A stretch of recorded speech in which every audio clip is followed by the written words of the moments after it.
Hi friends, ఒకసారి 3 devils discussion చేస్తూ ఉంటుందంట. సో ఫస్ట్ డెవిల్ చెప్తుందంట, హ్యూమన్ బీయింగ్స్ చాలా హ్యాపీగా ఉంటారు కాబట్టి మనము వాళ్ళ హ్యాపీనెస్ని దాచిపెడదాం ఇప్పటి నుంచి. సో సజెస్ట్ కూడా చేసిందంట, మౌంటైన్ పైన వెళ్ళి మనం దాచిపెడదాం. బట్ అదే సెకండ్ డెవిల్ చెప్పిందంట, లేదు మౌంటైన్ అయితే చాలా ఈజీగా రీచ్ అవుతారు, సో మనం ఏం చేద్దాం, డీప్ ఓషన్లో పెడదాం అందిందంట. సో థర్డ్ డెవిల్ చెప్పిందంట, ఓషన్ కూడా ఇప్పుడు చాలా ఈజీగా ఐడెంటిఫై అయిపోతుంది ఎందుకంటే ఉన్న టెక్నాలజీ వల్ల.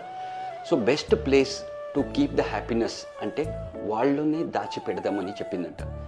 సో ఎంత కరెక్ట్ అనిపిస్తుంది ఈ మాట చూడండి. ఎందుకు అలా చెప్పింది థర్డ్ డెవిల్ అంటే, చాలా వరకు మనం ఏం చేస్తామంటే కష్టపడతాము, హ్యాపీనెస్ సర్చ్ చేస్తాము బయటికి హార్డ్ వర్క్తో.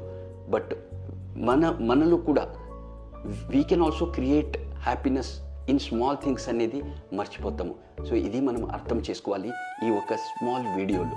సో చాలాసారి మనం ఏం చేస్తామంటే పెద్ద పెద్ద హ్యాపీనెస్ కోసము వెతుకుతూ ఉంటాము, బట్ ఆ చిన్న హ్యాపీనెస్ని మర్చిపోతూ ఉంటాము.